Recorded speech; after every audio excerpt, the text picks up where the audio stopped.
Welcome to What Does Your Soul Want You to Know? I'm Michelle Wright, and I'm here to pull a few cards for the collective, do a bit of teaching, and then for anyone that comes into the chat or has sent me their initials to do a reading for them, I'm going to do a reading specifically for that individual.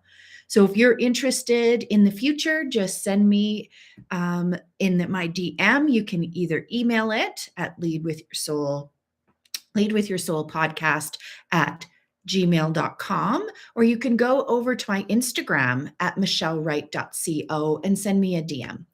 I'm always looking to continue to expand the readings and love this space to help guide individuals forward in their own life journey. So, on this beautiful January 7th, many of you have been dusting off the holidays and jumping back into work. And it's a real energy shift. I know myself, I found it difficult as I'm trying to get back into those old routines.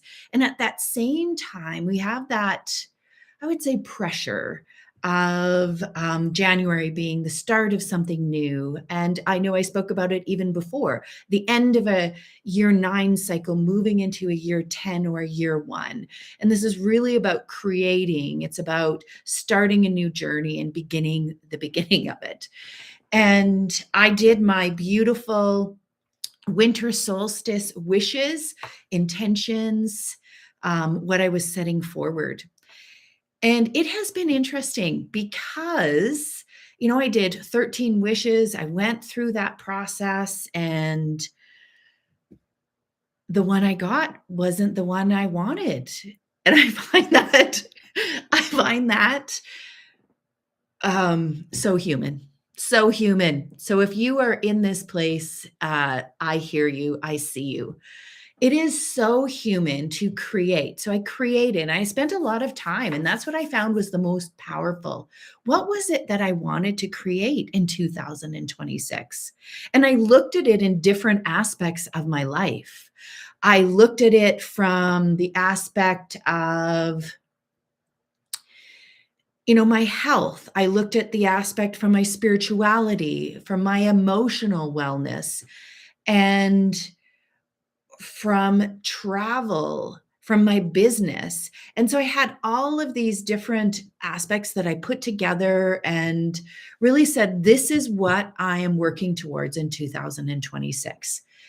And for me, my understanding is that what you're doing is you're co-creating with spirit. So when you're burning them, you're still going to be working with them, and you're sending that energy towards spirit. And then there's the one that you're going to be working on. And when I opened it up, I'm like, really? I know I put it in there because I know I need to move that way.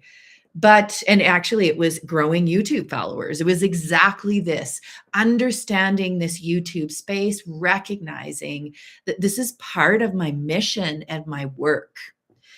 And it was interesting because it's like when you pull cards and you don't like the card and what it's telling you, and everything in your soul wants you to pull another card, one that more aligns with your current thinking, with your emotions at that time. And the cards are shifting you.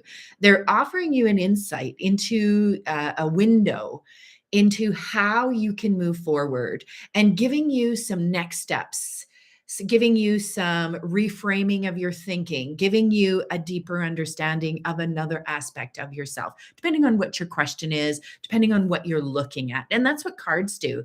And if you've been pulling cards, you will know what I'm talking about. You're shuffling the cards, you have your question, and then you ask.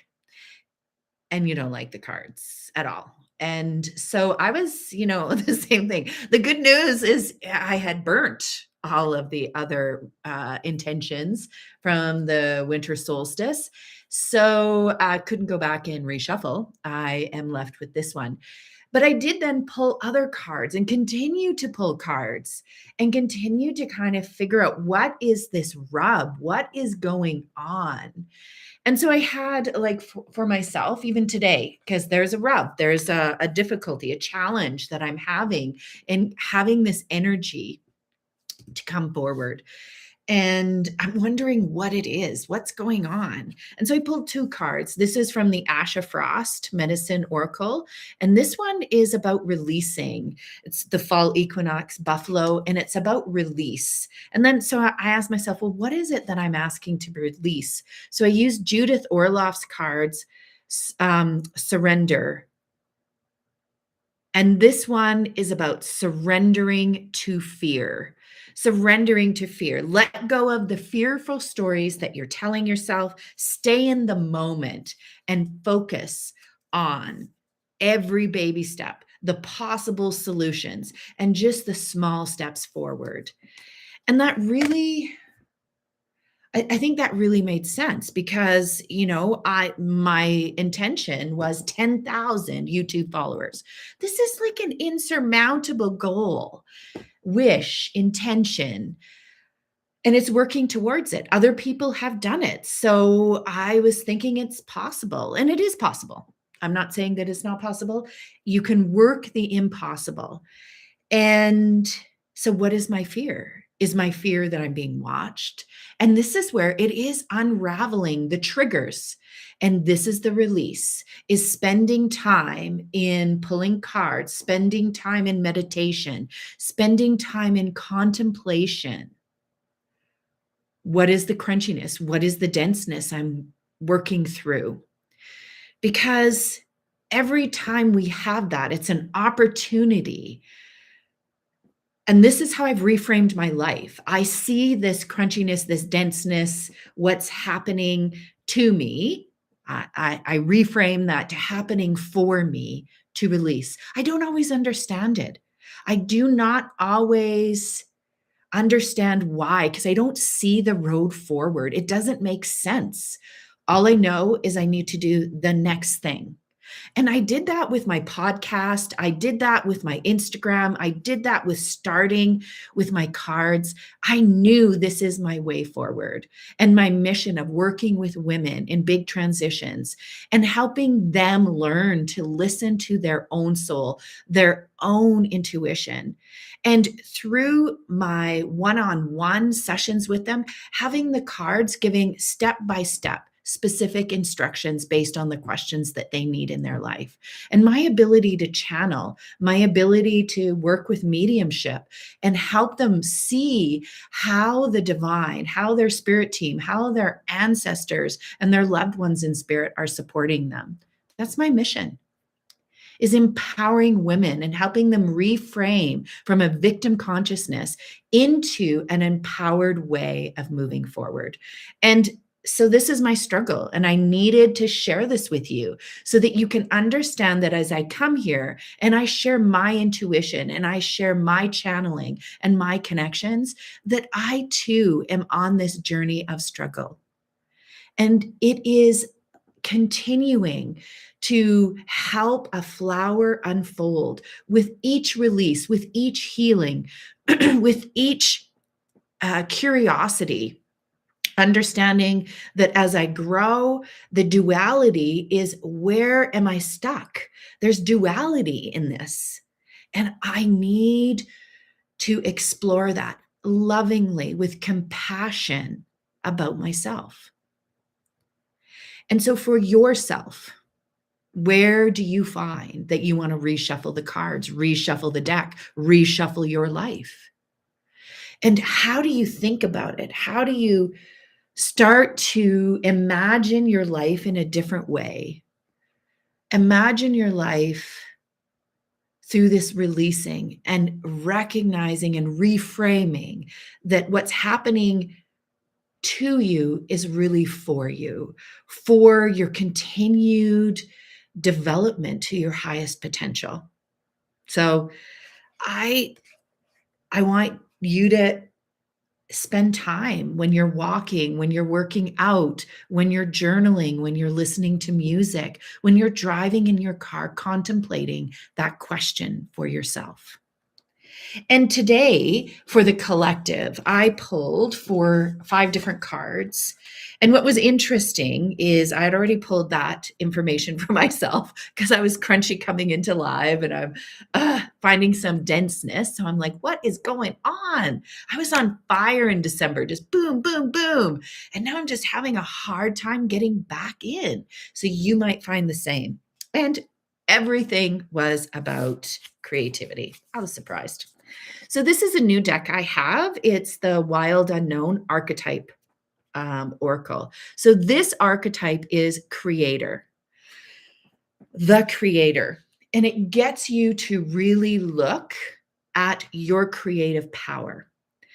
And I was surprised because one of the things is to really safeguard yourself from negativity, negative thinking, denseness, and the darkness, to really safeguard yourself because that just puts a damper on any of creative flow.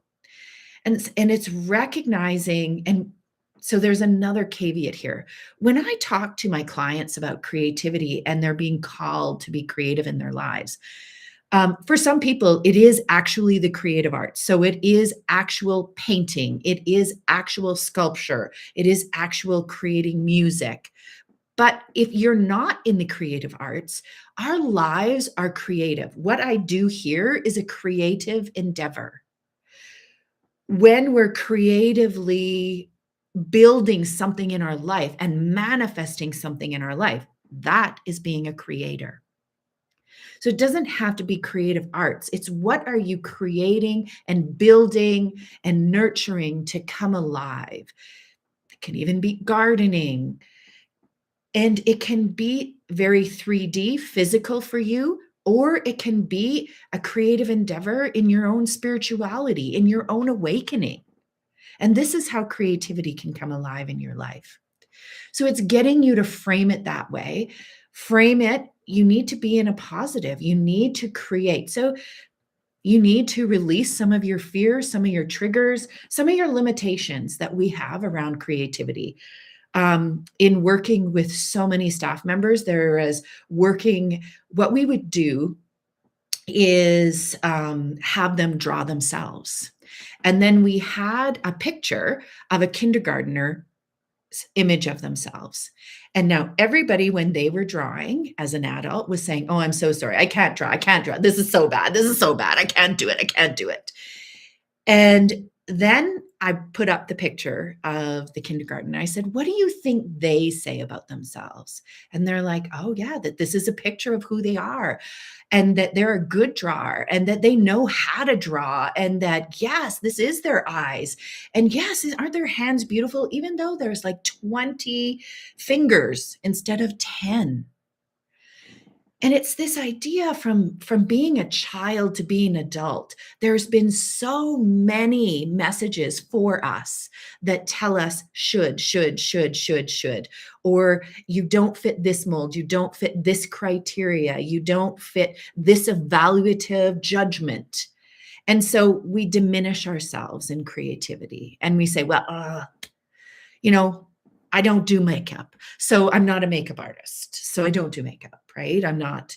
Instead of saying, I do makeup the way I love makeup, it is really changing our language. And that's a powerful aspect of creativity and moving in and changing, that we are all creators of our life. Everything we choose. Another piece around this, I was just doing an abundance workshop with Christy Yale at This Sacred Life. And she just talked, we don't get what we deserve. We get what we create. And that just sends chills when I say that. Because those voices are really about deserving. And she talked about it from the sense of like from school, from work, from so many different ways. We have judgments and rubrics and different ways that we're saying, okay, you deserve this raise, you deserve this mark, you deserve this job, you deserve. So it's this sense of we earn it, we have to deserve it. Where in the universe, the abundance is just waiting for us and we create it from ourselves. Let me just say that again. We create it from ourselves and the co-creation of the universe, God, creator, however you see it. There is this co-creation with the collective energy of what you want. And now that can be hard because you might be in a very difficult situation and you're wondering, how did I create this? Because I did not want to be. And there are so many times in my life, I did not want to be where I was, right? In the middle of divorce, in the middle of a career shift, in the middle of just feeling so depressed and lonely and unloved. I did not want to be there. And in some ways, I was creating it. If you think, follow me with the reframe.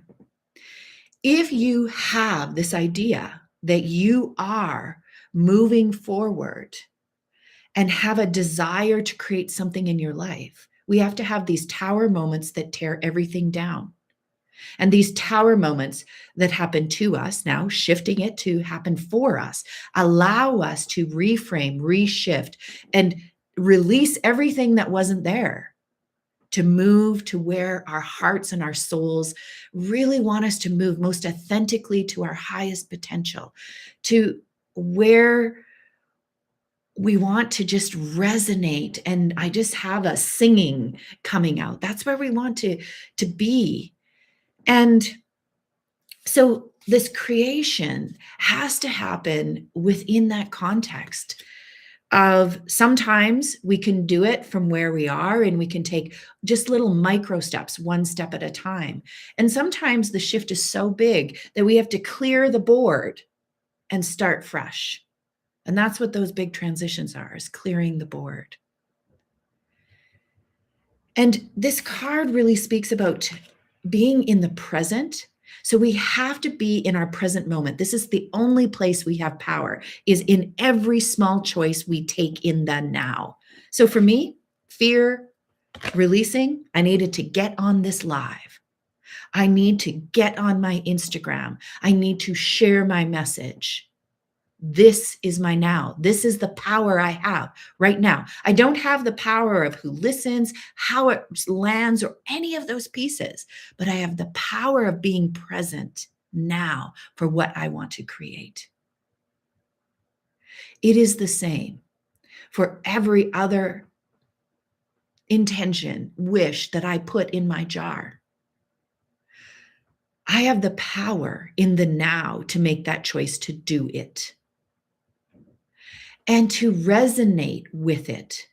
So this is the other piece, is the power of now is also resonating with the energy of what I am becoming.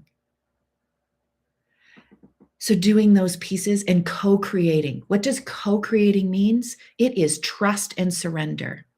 So I show up here knowing that this is my first little hop on my road of what I'm trying to create towards my highest potential. I don't understand it. I wanted to reshuffle the cards. I wanted to choose a different intention. And yet, this is the direction. It's the first step. I don't understand everything, but I understand this step. I have an intention of where I want to go. I want to serve women and help them understand their inherent beauty and love and deservance, if that's a word, that they are deserving of such abundance and that they don't have to serve and work hard to get it. Just because they breathe, they have the right to this abundance. Just taking a breath, just being here on this earth and this planet means you have access to this abundance. And that, for many women, is really, and was for me as well, was so hard to navigate and move through. So it is that trust and surrender with the universe that they're working through you. And then the next one from the old magic was Wild Mage. Wild Mage, I'll just put it up a bit more so you can see it. I just love these cards. Wild Mage speaks about dualities. So it speaks about you can have imagination and logic together. So in your creation, it is imagination and logic. One does not override the other. So a lot of my guidance, a lot of my work in building my intuition is allowing my imagination, which then comes into intuition because I see it happening all of the time. And I recognize that's the message, that's the channel. But it had to start with imagination. And if I stayed in logic, it didn't work. So it's the same with creation. We need to have space also for mystical and scientific, and for wisdom and logic as well, that analytical aspect, because there's the lived wisdom. So these dualities have to stay present and whole, and we can hold both of them. This and that can be true. And we know that in our lives. I can know that a tower moment is good for me, and I can absolutely hate being in that moment. Two things can be true. And this is the same with creation. Working forward with logic, working forward with imagination, creativity, and understanding science and understanding the mystical and the spiritual. They're all true, holding them. And then from the Tao Oracle, it was the creative. And this is where I choose these cards and they just come in. And so it's talking about that creative. It's the first one. It's this active yang principle. It's this active, it is a doing. It is, and interesting from the Magic Spirit Oracle, this talks about memento mori. The meaning is in the middle, being in your life, be present, and depth. So the meaning is in that middle. So we have the dualities, the meaning is the middle. Your work is in the now, in the middle of it. And the yang principle is you have to do it. So if I'm just going to go back to my idea of the winter solstice, 13 intentions, wishes that I am bringing forward in this year, that I'm working on, that I'm sending the intention, that I'm trying to creatively build. I can tell you if I sit on my couch eating my cheese and crackers that I love, it will not happen. My inactivity will stop it from happening. And that's where that magic and logical for me come in. And it's saying, if you do nothing, nothing will happen. You know this. If you do not change what you're doing, nothing new will happen. So it's that saying of if you keep on the definition of crazy or delusion is doing the same thing again and again, but expecting a different result. And I see that in my life. If I sit on the couch and I eat cheese, crackers, chocolate, everything that we had over Christmas, and don't move, does it surprise you? It does not surprise me. And yet it does surprise me when I step on the scale. I've gained weight and I've lost muscle because I haven't done anything. So this active principle is something that we have to do. And for most women, the first aspect of it that I recognize is the idea of dreaming. The idea of dreaming the biggest dream that you could ever want for abundance. And not making it short and small and saying, okay, universe, I can only have this. It's recognizing that we can yearn and want huge things in our life. And that what is the first small step towards that? For me in divorce, I was 10 years a single mom with my 2 boys, and I wanted a partner. And I had a lot of healing to do to get to my partner. And I had to believe that love was possible. I had to believe that a person was out there specifically for me. And I made a list and I would broadcast it. And I would continue to pull cards and shift who I was. So I was preparing myself to be an energetic resonant to the person I was calling into my life. And on that list, everything was there except for one thing, which was at that time, I was actively practicing within a Catholic faith. And now I think you're still Catholic, but I'm not actively practicing. I'm actively spiritual. I have my beautiful Mother Mary up there as the divine feminine that's present. And just recognizing the power of the divine feminine. And yeah, so that's just these different shifts. I kind of lost my train of thought there. Okay. I am now moving on with that train of thought to AT. AT left her initials and she wants me to do a reading. And AT, I don't have the lens for this reading. So as always, whenever I'm doing a reading and pulling cards here, I ask you to listen to what resonates. What are the images, thoughts, phrases that are coming in for you? And that is your message. That is your soul talking to you. You know the context, you understand the deeper meaning of this. And whatever doesn't resonate, you can leave it, you can come back to it to see if it resonates, because sometimes things don't resonate because I don't like the sound of it, like re-pulling my cards. And sometimes it's because it just doesn't resonate. So spiritual sovereignty is so important as I do a reading for you, that you understand that you have this beautiful power to listen to your own soul. So do that with me. Sit in your own conversation. I'm going to tell you what the cards are and I'm going to channel them in. So I pulled for you 3 tarot cards. So the first one, I used the Lightseer Tarot from Chris-Anne Donnelly. Absolutely love her. It is the 7 of Pentacles and it's in reverse. Now, when I read reversals, I ask myself, because this card was present, not any of the other 78. And so I ask, is the energy coming in? Is the energy going out? Or is there a block? And in this, I see it tied to, so I'm going to tell you what the meaning of this card is. This meaning of the card, the 7 of Pentacles is about planting seeds. The 7 of Pentacles is about dreaming. It's about planting seeds and nurturing it so that it can grow.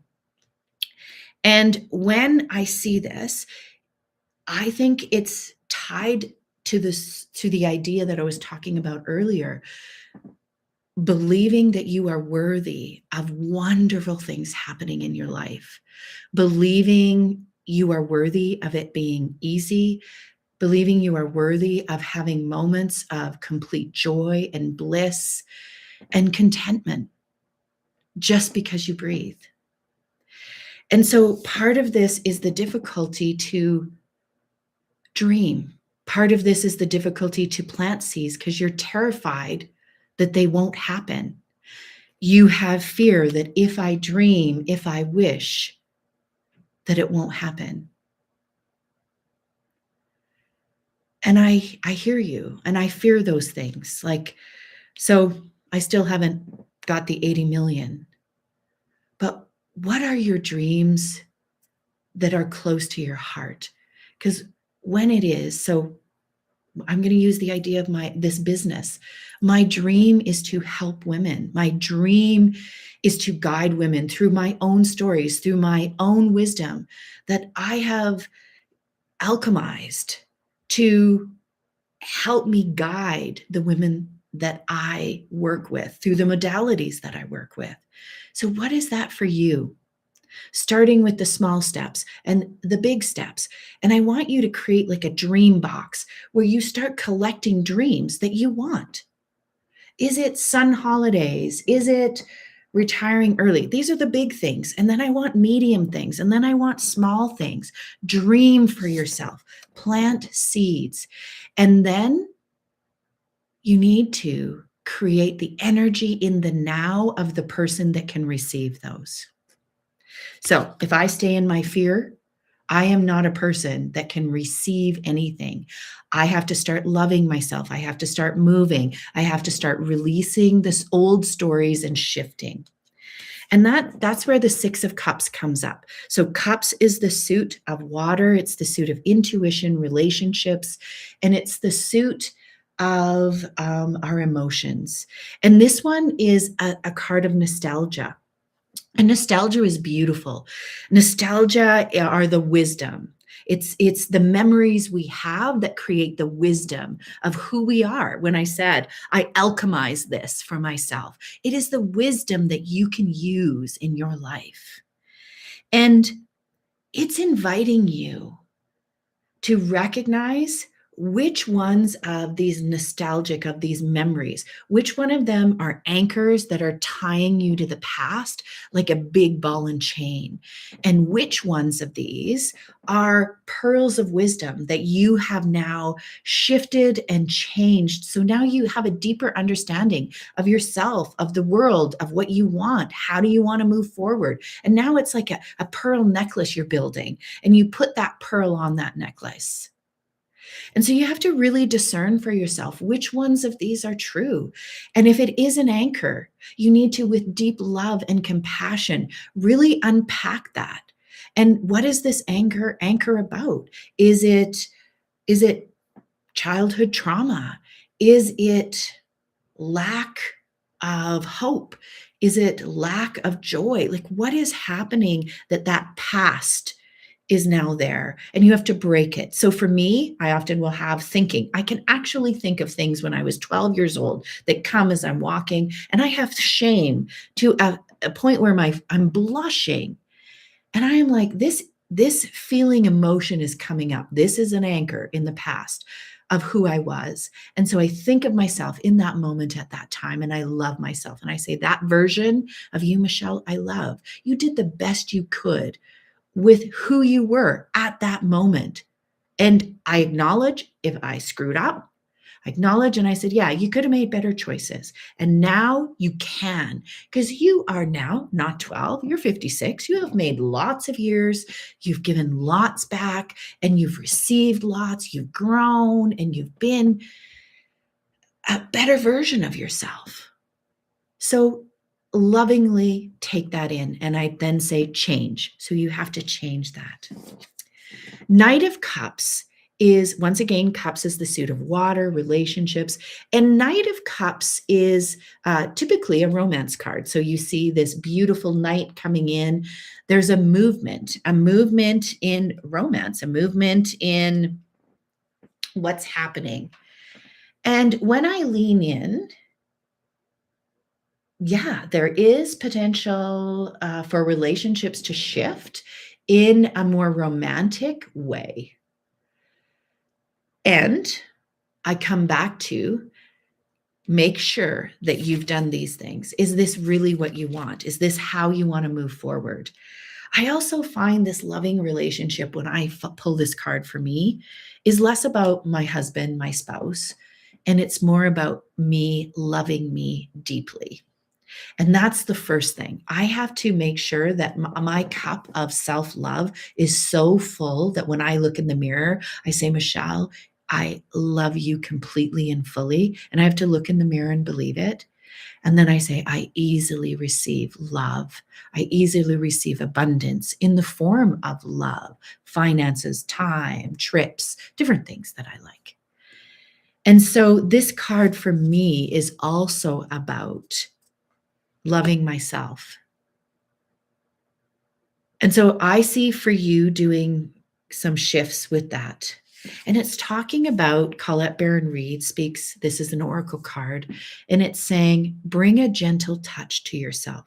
So this is very important, AT, as you do this, as you reflect, as you're doing this, it is with a gentleness. It is with deep love, deep self-compassion, deep forgiveness of who you are, where you've been, what you're trying to create, and not going, well, I don't deserve it yet. just going, okay, I'm going to release, and I'm just going to open this beautiful flower of my heart that I am. And I'm just going to continue to nurture it. I'm just going to continue gently, gently to say kind things to me, loving things to me. And I'm going to cry when I don't believe it. And I'm going to hold myself deeply and recognize that I need to hold that version of myself that has a hard time believing it. And the Sacred Rebels deck, listening to truth,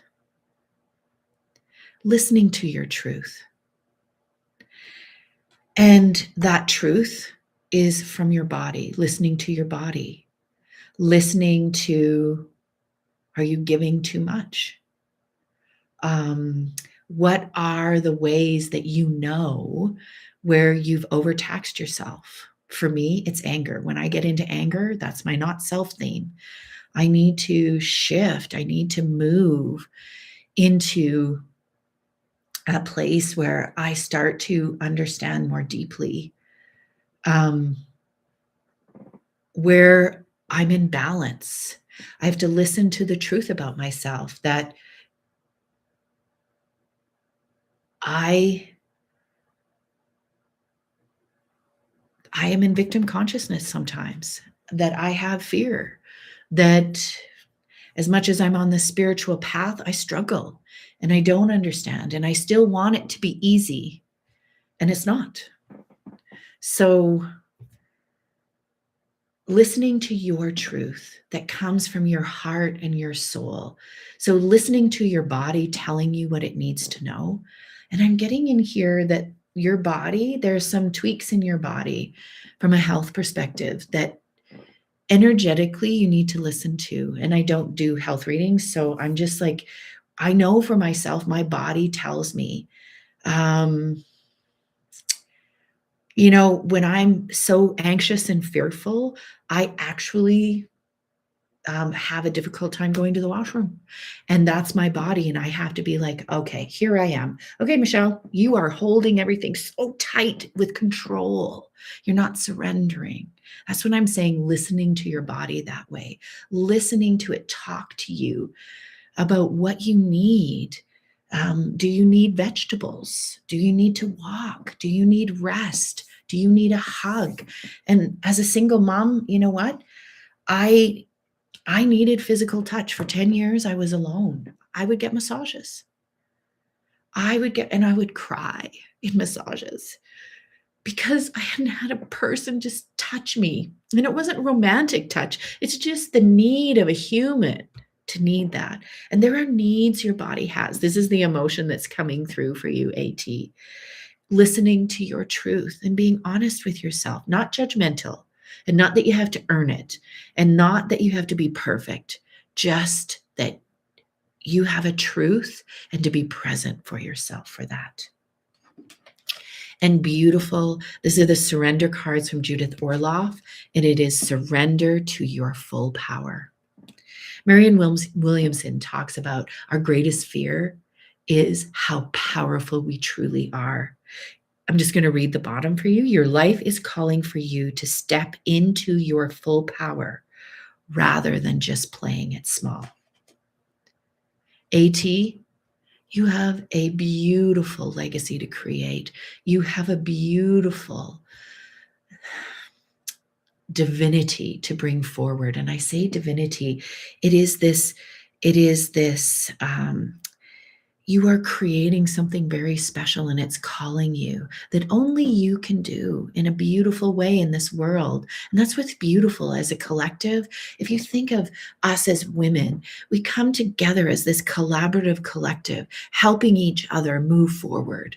Your story, your movement is an important piece for someone else.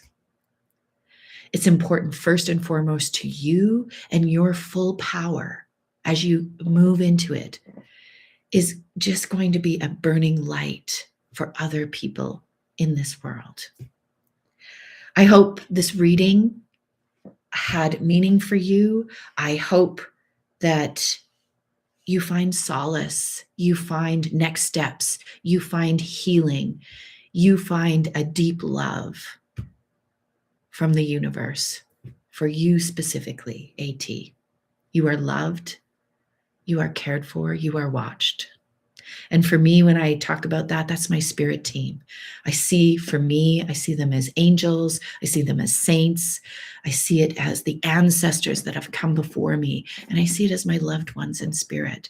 They're all my spirit team guiding me, sending me messages, helping me wake up and recognize the seeds that I need to sow. And the same is for you, AT.